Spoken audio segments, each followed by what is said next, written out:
السلام علیکم ورحمۃ اللہ وبرکاتہ۔ اعوذ باللہ من الشیطان الرجیم، بسم اللہ الرحمن الرحیم۔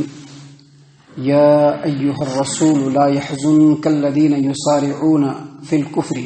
من الذین قالوا آمنا بافواہہم ولم تؤمن قلوبہم ومن الذین ہادوا سماعون للکذب سماعون لقوم آخرین لم یأتوک يحرفون الكلم من بعد مواضعه يقولون إن أوتيتم هذا فخذوه وإن لم تؤتوه فاحذروا ومن يرد الله فتنته فلن تملك له من الله شيئا أولئك الذين لم يرد الله أن يطهر قلوبهم لهم في الدنيا خزي ولهم في الآخرة عذاب عظيم۔ معزز سامعین کرام، سورۃ المائدہ سورہ نمبر 5 اور اسی سورت سے بھی آپ کے سامنے آیت نمبر 41 یعنی 40 پر 41 نمبر کی آیت کریمہ بھی آپ کے سامنے تلاوت کی گئی۔ اللہ تبارک و تعالیٰ نے اس آیت کریمہ میں محمد عربی صلی اللہ علیہ وسلم کو مخاطب کرتے ہوئے فرمایا، یا ایھا الرسول، اے اللہ کے رسول، لا يحزنک الذین یسارعون فی الکفر، ان لوگوں کے بارے میں آپ بالکل غم نہ کیجیے جو کفر میں جلدی کر رہے ہیں، جو کفر میں بہت تیزی کر رہے ہیں۔ من الذین قالوا آمنا بافواہہم ولم تؤمن قلوبہم، جو لوگ کفر میں جلدی مچا رہے ہیں ان میں سے کچھ لوگ تو ایسے ہیں جو آپ کے سامنے آ کر کے کہتے ہیں کہ ہم لوگ ایمان لے آئے، لیکن ان کے دل ایمان نہیں لاتے ہیں، یعنی زبان سے تو بولتے ہیں کہ ایمان لے آئے لیکن دل ایمان نہیں لاتے ان کے۔ ومن الذین ہادوا، اور جو لوگ کفر میں جلدی کر رہے ہیں جس کے بارے میں آپ بہت پریشان ہیں محمد صلی اللہ علیہ وسلم، ان میں سے کچھ لوگ یہودی ہیں،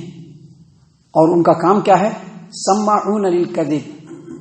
جھوٹی باتوں کو سنتے ہیں زیادہ، وہ یا باتوں کو سن کر کے لوگوں تک جھوٹ بات پہنچاتے ہیں۔ اور آگے فرمایا سماعون لقوم آخرین لم یاتوک، اور ایسے لوگوں کے پیچھے پڑتے ہیں، ایسے لوگوں کی جاسوسی کرتے ہیں، ایسے لوگوں کو بہکانے کی کوشش کرتے ہیں جو ابھی ایمان اور جو ابھی ایمان لا کر کے اور آپ کی اطاعت کر کے آپ کے پاس نہیں آئے ہیں۔ معزز سامعین کرام، محمد عربی صلی اللہ علیہ وسلم جب مکہ کے اندر تھے تو آپ صلی اللہ علیہ وسلم کو اور مسلمانوں کو پریشان کرنے والے، مسلمانوں کو پریشانی میں مبتلا کرنے والے، مسلمانوں کے خلاف سازش کرنے والے، مسلمانوں کو تکلیف پہنچانے والے صرف ایک قسم کے لوگ تھے، وہ مکہ کے قریش۔ لیکن آپ صلی اللہ علیہ وسلم جب مدینہ چلے آئے تو مسلمانوں کو اور آپ صلی اللہ علیہ وسلم کو پریشانی میں مبتلا رکھنے والے، مسلمانوں کے خلاف سازش کرنے والے صرف ایک قوم نہیں تھے بلکہ 4 قسم کے لوگ تھے۔ نمبر 1 یہودی تھے جو مسلمانوں کو بہت زیادہ پریشان کرنے والے۔ نمبر 2 منافقین تھے جو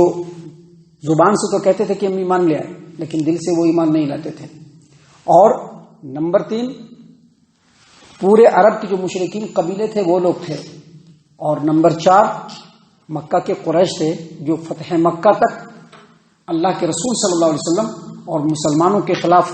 دشمنی انجام دیتے رہے اور معاندانہ سرگرمیوں میں مبتلا رہے۔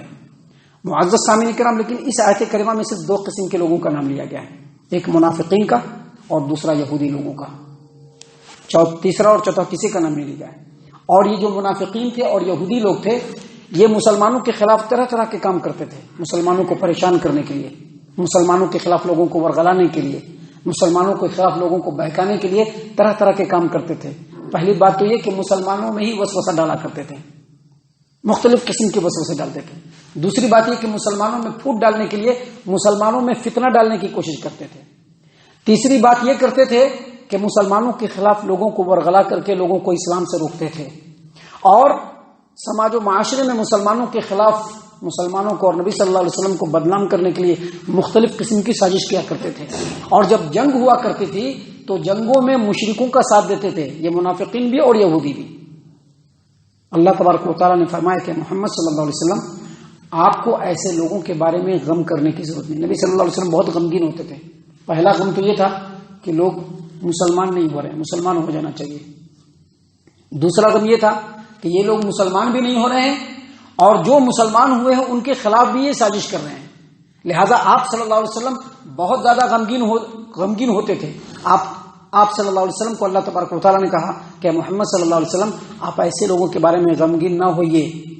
کیونکہ ان لوگوں کو اللہ دیکھ رہا ہے اور اللہ تبارک و تعالیٰ ان لوگوں کو ان کے انجام تک پہنچا دے گا۔ اس کے بعد اللہ تبارک و تعالیٰ نے فرمایا یحرفون الکلم عن مواضعہ، محمد صلی اللہ علیہ وسلم یہ جو لوگ ہیں یہ توریت کے آیات کو اس کے اصل معنی مفہوم سے بدل دیتے ہیں اور کہتے ہیں، کیا کہتے ہیں؟ اللہ فرماتے ہیں کہ یقولون، کہتے ہیں کہ ان اوتیتم ھذا فخذوہ، اگر محمد صلی اللہ علیہ وسلم تم لوگوں کو یہ حکم دے تو مان لینا، وَإِن لَّمْ تُؤْتَوْهُ فَاحْذَرُوا، اور اگر ایسا حکم نہ دیں تو نیگلیکٹ کرنا۔ اصل میں یہ جو آیت کریمہ ہے یہودی کے ایک بدکار مرد اور عورت کے بارے میں نازل ہوئی اور ایک واقعے کی طرف اشارہ ہے، اور واقعہ یہ ہے کہ خیبر کے ایک امیر گھرانے کے ایک یہودی مرد شادی شدہ اور یہودی عورت نے بدکاری کر لیا۔ اب چونکہ یہ امیر گھرانے کے تھے اور توریت کے اندر ایسے لوگوں کی جو سزا تھی وہ پتھر سے مار کر کے سنسار کر دینا، ختم کر دینا، اور ان لوگوں کو یہ خیال تھا کہ محمد صلی اللہ علیہ وسلم کی شریعت میں ایسے بدکاروں کی سزا جو ہے وہ کوڑے مارنا ہے۔ تو ان لوگوں نے سوچا کہ یہ امیر لوگ ہیں، اگر محمد صلی اللہ علیہ وسلم کے پاس لے جائیں گے تو بچ جائیں گے رجم کرنے سے۔ یہاں پر ایک بات اور واضح ہے کہ جب نبی صلی اللہ علیہ وسلم مدینہ آئے اور آپ صلی اللہ علیہ وسلم کے ساتھ مسلمانوں کا ایک اجتماع وہاں پر ہوا، یہ لوگ جب وہاں پہ جمے، ان کی ایک سماج بنی، تو مسلمانوں کا یہودیوں سے جو معاہدہ ہوا تھا اس معاہدے میں یہ ذکر تھا کہ یہودی اگر اپنے معاملات اور مقدمات میں اپنے توریت کے مطابق فیصلہ کریں تو وہ آزاد ہیں، لیکن اگر وہ چاہیں تو اپنے مقدمات کو نبی صلی اللہ علیہ وسلم کی خدمت میں بھی لا سکتے ہیں، لیکن اس کے بعد نبی صلی اللہ علیہ وسلم جو فیصلہ کریں گے وہی ماننا ہوگا۔ تو اب ان لوگوں کے پاس موقع تھا، چالاکی ان لوگوں نے کیا۔ چالاکی کیا کیا کہ اگر توریت کے مطابق اگر ہم لوگ فیصلہ کریں گے تو پتھر سے مار کر کے رجم کرنا ہوگا، محمد صلی اللہ علیہ وسلم کے پاس لے جائیں گے تو کوڑا صرف لگے گا اور یہ دونوں جو ہے جوڑا یہ رجم سے بچ جائے گا۔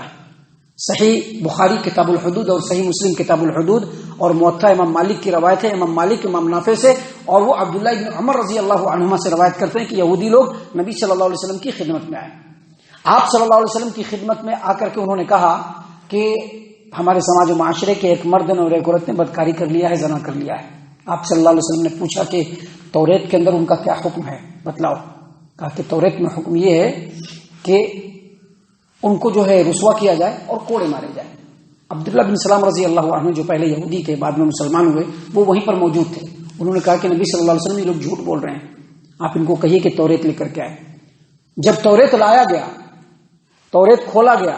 اور جہاں پر یہ مسئلہ تھا ان میں سے ایک آدمی نے کیا کیا کہ جس آیت میں رجم لکھا ہوا ہے کہ رجم کرنا ہے اس کے اوپر ہاتھ ڈال دیا، ایسے ہاتھ ڈال دیا اور اوپر سے پڑھ رہے ہیں نیچے سے پڑھ رہے ہیں۔ عبداللہ بن سلام رضی اللہ عنہ نے کہا کہ ہاتھ ہٹاؤ،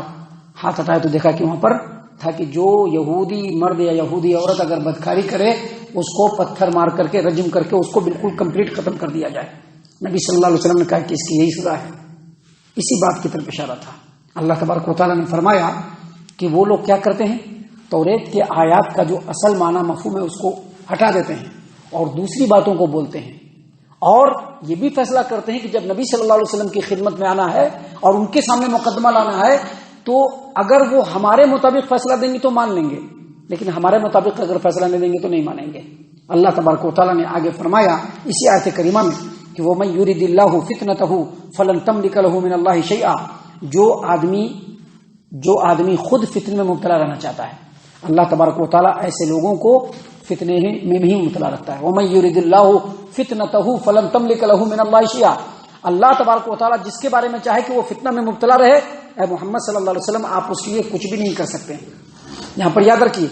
اللہ تبارک و تعالیٰ نہیں چاہتا کہ کسی کو فتنے میں مبتلا کرے، لیکن اگر انسان اچھائی کے راستے پر چلتا ہے اللہ اس کو اچھائی کے راستے پر چلا دیتا ہے،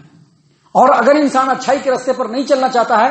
دوسرے راستے پر چلنا چاہتا ہے، اللہ اس کو اسی راستے پر چلا دیتا ہے۔ یہاں پر یہی بات بتلانا مقصود ہے۔ یہ جو یہودی لوگ تھے یہ نہ تو توریت کی پیروی کرنے والے نہ تو نبی کی پیروی کرنے والے، بلکہ یہ لوگ اپنے خواہش کی پیروی کرنے والے۔ توریت میں لکھا تھا کہ رجم کرنا ہے، لیکن یہ لوگ اس کو بھی ماننے کے لیے تیار نہیں۔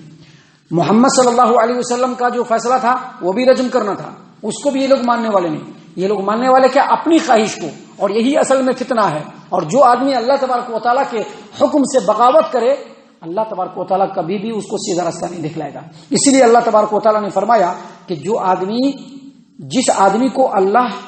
فتنے میں ہی مبتلا رکھنا چاہے، اے محمد صلی اللہ علیہ وسلم آپ اللہ کے مقابلے میں اس کو کچھ بھی نہیں کر سکتے ہیں. اولئک الذین لم یرد اللہ ان یطہر قلوبہم، یہی وہ لوگ ہیں کہ جن کے بارے میں اللہ نے ارادہ کر لیا ہے کہ اللہ تعالیٰ ان کے دل کو کبھی بھی پاک نہیں کریں گے. ان کے لیے دنیا میں بھی رسوائی ہے اور آخرت میں بھی بڑا عذاب ہے. یہ جو آیت کریمہ ہے اس سے کئی باتیں ہم کو سمجھ میں آتی ہیں. پہلی بات یہ سمجھ میں آتی ہے کہ جو لوگ اسلام میں اور مسلمان میں دعات ہیں، دعوت کا کام کرتے ہیں، لوگوں تک دین کی بات پہنچاتے ہیں، اگر وہ لوگوں تک دین کی بات پہنچاتے ہیں